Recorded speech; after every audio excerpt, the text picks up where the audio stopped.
Hi everyone, welcome back to another video, and today in this video we'll discuss about transmembrane enzyme linked receptor. ठीक है. Now transmembrane enzyme linked जो receptor है उससे पढ़ाने से पहले मैंने ऑलरेडी ट्रांसमेम्ब्रेन के बारे में बता दिया था. एंड आई थिंक एंजाइम कौन से एंजाइम लिंक्ड होते हैं इस रिसेप्टर के साथ, आई थिंक प्रीवियस क्लास में मैंने बता दिया था. अगर नहीं बता दिया था कौन सा एंजाइम लिंक होता है, ये हम नेक्स्ट क्लास में डिस्कशन करेंगे ना. उससे पहले हम वैसे तो मैंने ऑलरेडी बहुत सारे प्रीवियस क्लास में ये सारा चीज़ बताया, लेकिन बीच बीच में क्या होता है ना, बीच बीच में हमको कॉन्सेप्ट को रिवाइज करना भी चाहिए ताकि वो हमारे मेमोरी में रिटेन हो जाए. ठीक है. नाउ पहले देखेंगे ये एक ट्रांसमेम्ब्रेन एंजाइम लिंक्ड रिसेप्टर. तो हम पहले ट्रांसमेम्ब्रेन तो प्रीवियस क्लास में मैंने बताया था. And what are the enzyme linked with the receptor, ये भी शायद मैंने बताया था. ओके मुझे थोड़ा याद नहीं आ रहा है कि ये बताया था या नहीं बताया था. अगर नहीं बताया था तो अगले क्लास में हम इसे डिस्कशन करेंगे. नाउ रिसेप्टर बहुत प्रीवियस क्लास में मैंने ऑलरेडी बता चुका हूँ. नाउ आज सिर्फ उसको दोबारा रिवाइज हम करेंगे ताकि रिसेप्टर के बारे में कुछ जनरल कॉन्सेप्ट हमारे दिमाग में होना ही चाहिए. नाउ व्हाट इज रिसेप्टर, ये ऐसे क्वेश्चन आपको कई बार पूछा भी जा सकता है. सो रिसेप्टर क्या होता है? रिसेप्टर एक प्रकार का स्पेशलाइज्ड प्रोटीन होता है. ठीक है, ये बात को हमेशा नोट डाउन करो. स्पेशलाइज्ड प्रोटीन अलबत्त होगा ही होगा. Usually on the cell surface और इनसाइड द सेल. रिसेप्टर सिर्फ आपका सेल के सरफेस के ऊपर नहीं होता है, वो सेल के अंदर भी होता है. सेल के ऊपर होता है, सेल के भीतर भी होता है. अगर सामान्य भाषा में मैं बोलूँ, that binds to specific signalling molecule. जैसे कि स्पेसिफिक सिग्नलिंग मॉलिक्यूल को आपको क्या बोला जाता है? लिगैंड बोला जाता है, जिसका मतलब होता है हार्मोन. आपका कोई ड्रग भी हो सकता है, कोई न्यूरोट्रांसमीटर हो सकता है, जैसे कि एड्रेनालिन हो गया, नॉरएपिनेफ्रिन हो गया, ठीक है, कैटकोलामिन हो गया, ये जितने सारे न्यूरोट्रांसमीटर, एसिटिलकोलिन हो गया, ठीक है, इसके साथ ये बाइंड करता है. तो रिसेप्टर का कुल मिला करके क्या काम होता है? रिसेप्टर एक स्पेशलाइज्ड प्रोटीन होता है जिसके साथ क्या होता है? एक स्पेसिफिक सिग्नल क्या होता है? बाइंड होता है. एंड मैंने आपको कई बार बताया था रिसेप्टर का काम क्या होता है. रिसेप्टर का काम होता है, पहले जो काम होता है वो क्या करेगा? आपको रिसीव करेगा, देन आपको रीड करेगा, देन आपको रिस्पॉन्ड करेगा. ठीक है, ये तीन काम किसके होता है? रिसेप्टर का होता है. ठीक है, रिसेप्टर का काम क्या होता है? रिसीव करना, रीड करना एंड रिस्पॉन्ड करना. तो हमने इस चीज़ को डिटेल में यहाँ पर डिजिटल बोर्ड के माध्यम से हमने आपको डिटेल में लिखा है कि रिसेप्टर एक प्रकार का लॉक होता है, ताला. एंड हर एक ताला के लिए क्या होता है? एक स्पेसिफिक चाबी होता है. तो स्पेसिफिक जो चाबी को यहाँ पर क्या बोला जाता है? Signalling molecule. एंड आपका सिग्नलिंग मॉलिक्यूल क्या हो सकता है? कोई हार्मोन भी हो सकता है, कोई ड्रग भी हो सकता है, XYZ जो भी ड्रग, पैरासीटामोल हो गया, आइबुप्रोफेन हो गया, क्लोरफेनेरामिन हो गया, एजिथ्रोमाइसिन हो सकता है, कुछ भी हो सकता है. न्यूरोट्रांसमीटर जैसे कि आपका एसिटिलकोलिन हो सकता है, एपिनेफ्रिन हो सकता है, कैटकोलामिन हो सकता है, डोपामाइन हो सकता है. These are the neurotransmitter. ठीक है. नाउ आप सभी को जैसे ही पता है कि हर एक ताले में एक स्पेसिफिक जो चाबी होता है, जब चाबी ताले के साथ जुड़ेगा तो ये हमेशा ओपन होगा. ये प्रकृति का नियम है. ठीक है. नाउ ये जैसे ही ओपन होगा, ये क्या करेगा? ट्रिगर कर देगा, मतलब उस चीज़ को बढ़ा देगा. किसको बढ़ा देगा? सेलुलर रेस्पॉन्स को बढ़ा देगा. ठीक है. एंड यहाँ पर different type of enzymatic reaction भी होता है. नाउ जैसे कि सेलुलर रेस्पॉन्स अगर हम देखेंगे, वो सेलुलर रेस्पॉन्स में क्या होगा, opening the ion channel open होगा। नाउ आयन चैनल ओपन होने से क्या होगा, जैसे कि मान लीजिए ब्रेन में आपका गाबा ए गाबा बी रिसेप्टर होता है, तो गाबा ए में जब क्या होता है, क्लोराइड चैनल जा करके वहाँ पर एक्ट, क्लोराइड आयन जब घुसेगा उस ए रिसेप्टर के माध्यम से, मतलब गाबा ए रिसेप्टर में जब क्लोराइड आयन की एंट्री होगा तो क्या होगा, हाइपर पोलराइजेशन होगा, सॉरी रीपोलराइजेशन होगा, मतलब एगेन पोलराइजेशन होगा। रीपोलराइजेशन होने से हमको क्या मिलेगा, कामिंग इफेक्ट मिलेगा। रात को आप सो पाते हो, इसका कारण क्या है, आपके ब्रेन में गाबा रिसेप्टर होता है एंड गाबा में ए होता है एंड बी होता है। तो गाबा गामा अमाइनो ब्यूटरिक एसिड का जो ए रिसेप्टर होता है, इस ए रिसेप्टर में जब क्लोराइड आयन एंट्री करेगा उसके बाद क्या होगा, रीपोलराइजेशन होगा। रीपोलराइजेशन होने से क्या होगा, ब्रेन सेल अब क्या करेगा, रेस्ट होगा, आपको थोड़ा कामिंग आपको मिलेगा।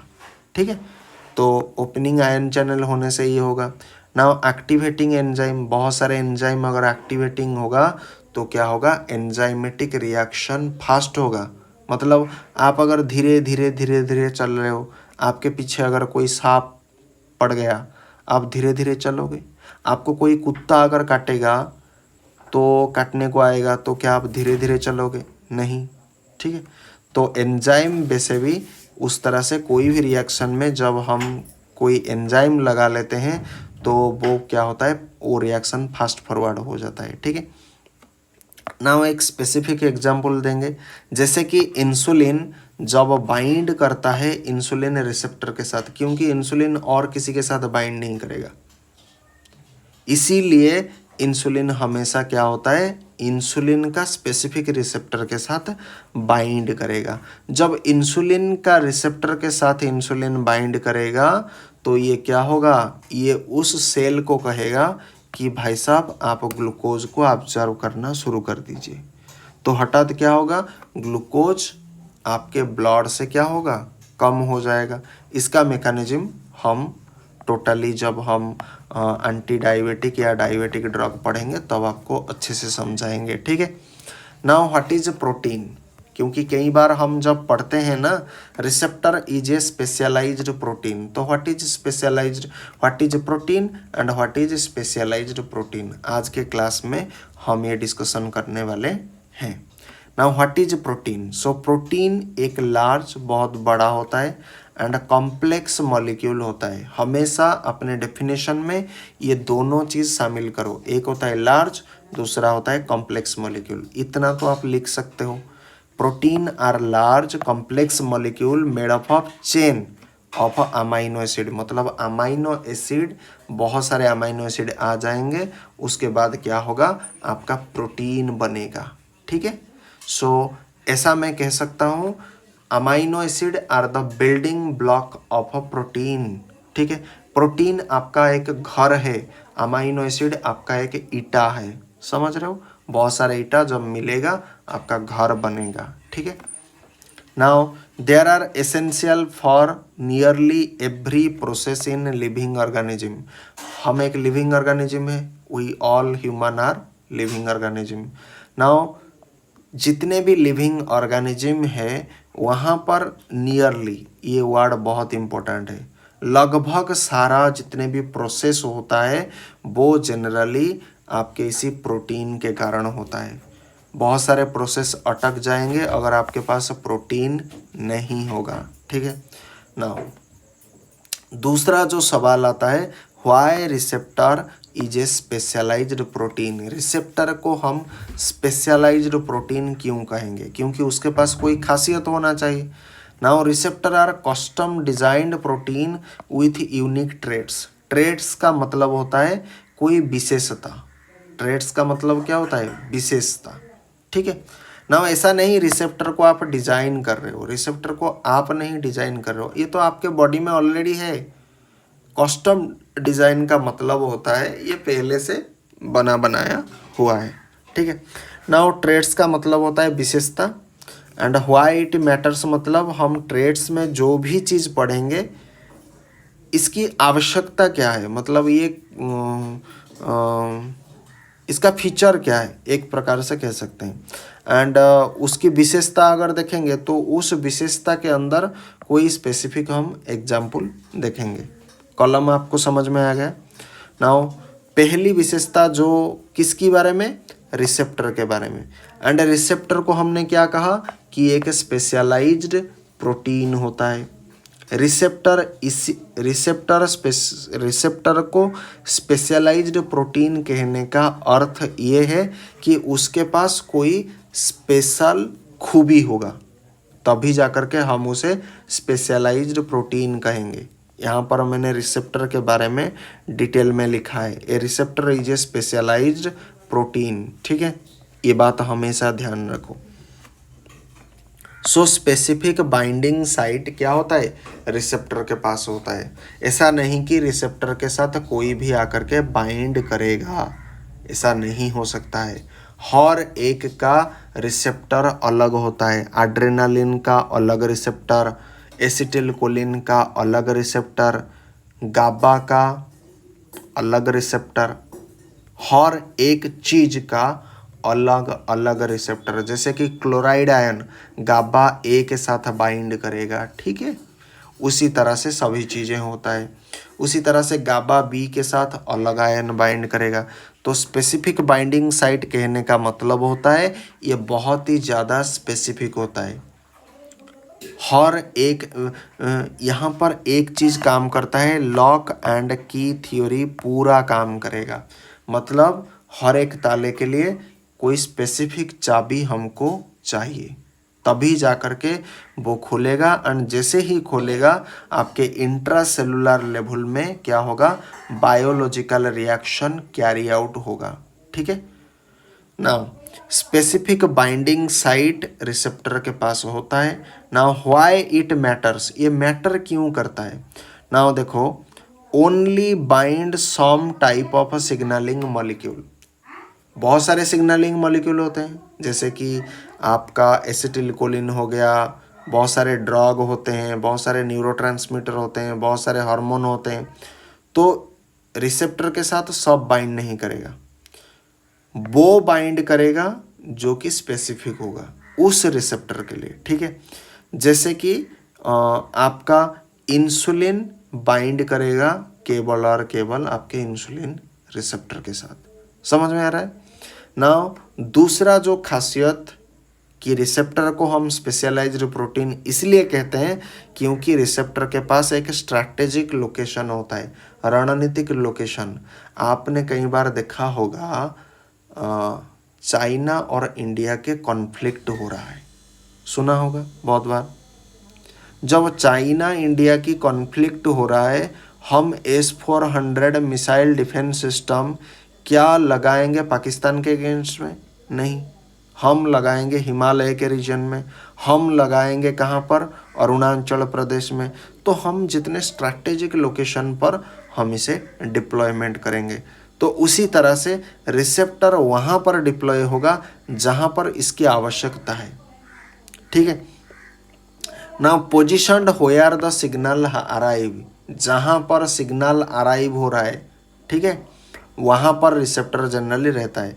तो आप सभी को पता होगा सिग्नल कहाँ अराइव होता है, आपके जो सेल मेम्ब्रेन होते हैं वहाँ पर आप अराइव होता है। कुल मिला करके कहें सेल सरफेस में आपका जनरली रिसेप्टर प्रेजेंट होता है।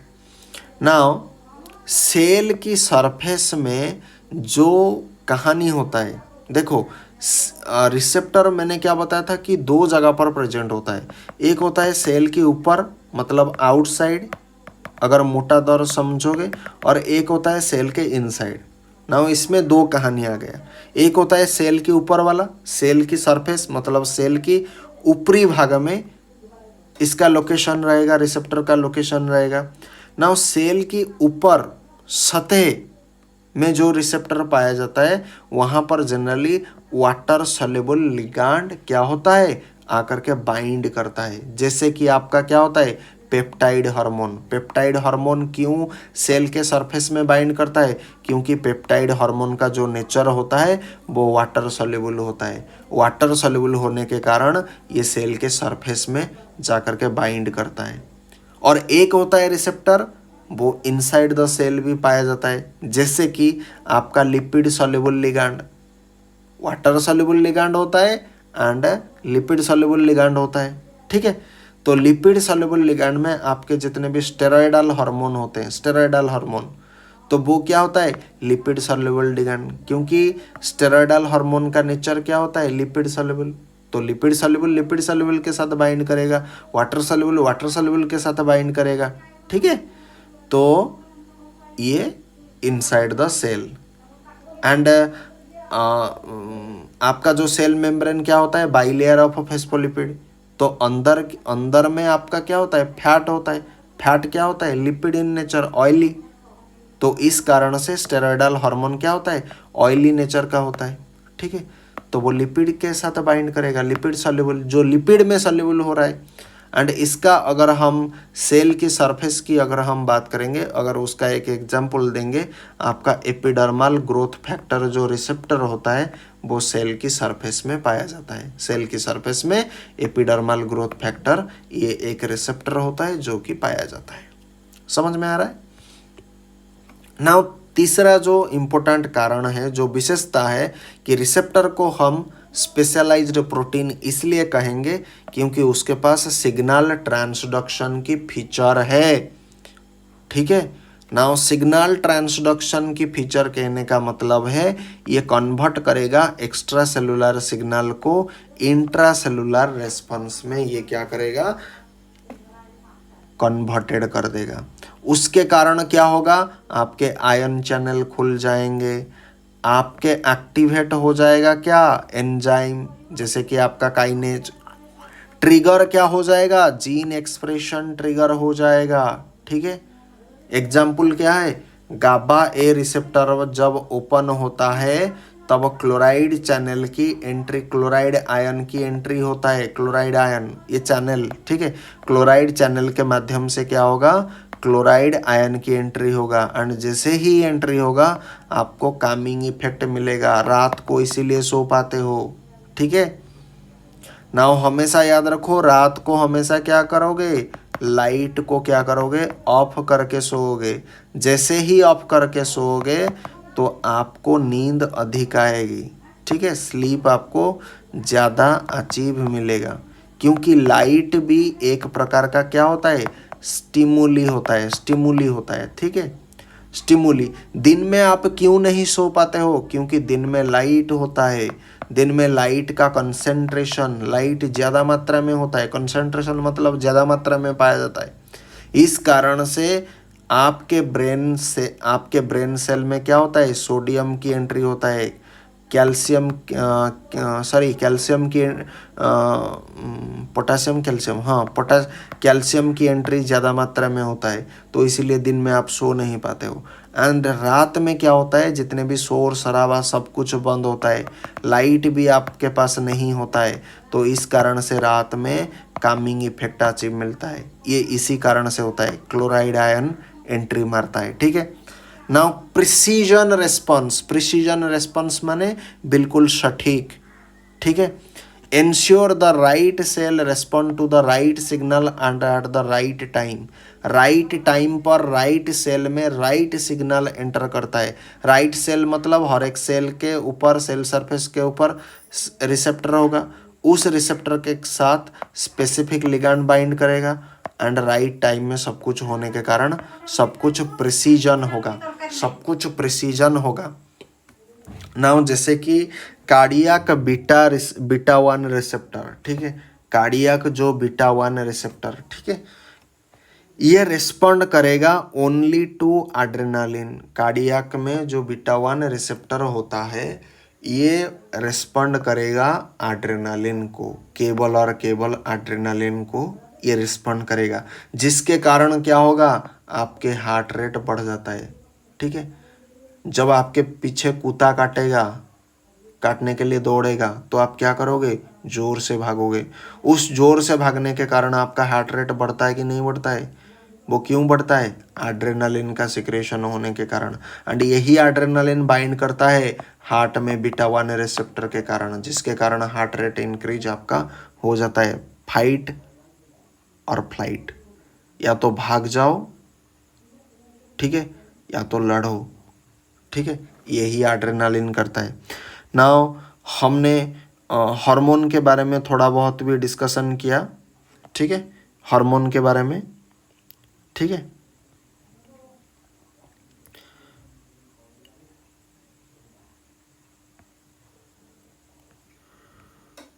नाउ हार्मोन के बारे में भी हमने थोड़ा बहुत आज डिस्कशन कर लेंगे। नाउ हार्मोन बेसिकली क्या होता है? हार्मोन बेसिकली एक प्रकार के सिग्नलिंग मॉलिक्यूल होते हैं, जैसे कि न्यूरोट्रांसमीटर जैसा, आप ऐसा बोल सकते हो। ये सिग्नलिंग मॉलिक्यूल सिंथेसाइज होता है, क्या होता है? ग्लैंड के द्वारा, जनरली आपका एंडोक्राइन ग्लैंड के द्वारा, ठीक है। और स्पेशलाइज्ड सेल भी इसे क्या करता है? सिंथेसाइज करता है। Now it travels through blood, ये ब्लड के माध्यम से ट्रैवल होता है एंड आपके टारगेट ऑर्गन एंड टिश्यू तक पहुंचता है, क्योंकि blood through out the body में आपका सर्कुलेट हो रहा है, तो जहाँ जहाँ ब्लड जाएगा वहाँ वहाँ हार्मोन आपका जाएगा। तो हार्मोन क्या करेगा? बाइंड करेगा अपने रेस्पेक्टिव रिसेप्टर के साथ। एंड ये रिसेप्टर कहाँ पर प्रेजेंट है? सेल की सरफेस में प्रेजेंट होते हैं। जब ये बाइंड करेगा तो वो कहीं ना कहीं इसे ट्रिगर कर देगा। क्या ट्रिगर करेगा? बायोलॉजिकल रेस्पॉन्स ट्रिगर हो जाएगा, ठीक है। Now some interesting fact you must know about the hormone. So पहले हम देखते हैं हार्मोन के पोटेंसी के बारे में क्या इंटरेस्टिंग फैक्ट है। हार्मोन के बारे में ये इंटरेस्टिंग फैक्ट है कि एक्सट्रीमली लो कंसेंट्रेशन, जैसे कि यहाँ पर हमने एक एग्जांपल दिया है, नैनोग्राम पर ml can cause major effect. आप इससे सोच सकते हो 1 ml में अगर कुछ नैनोग्राम अगर पाया जाएगा तो इतना हार्मोन काफ़ी है एक मेजर इफेक्ट को दर्शाने के लिए। तो बहुत कम कंसेंट्रेशन में हार्मोन चाहिए किसी भी बड़े इफेक्ट को अचीव करने के लिए, ठीक है। नाउ इसकी specificity only affects cell with compatible receptor, जैसे कि लॉक एंड की। तो इस हार्मोन अपने रेस्पेक्टिव रिसेप्टर के साथ बाइंड करेगा एंड उसके बाद क्या होगा? बायोलॉजिकल रेस्पॉन्स आपका या सेलुलर रेस्पॉन्स आपका स्टार्ट हो जाएगा। लॉन्ग रेंज सिग्नलिंग, हार्मोन का भाई साहब 4G 5G नेटवर्क जैसा लॉन्ग रेंज होता है। ये वर्क्स ओवर डिस्टेंस, बहुत डिस्टेंस में भी ये जाकर के काम करता है। जैसे कि आपके एड्रेनल ग्लैंड से क्या सिक्रेट होता है? एड्रेनालिन सिक्रेट होता है, लेकिन ये कहाँ तक जाकर के काम करता है?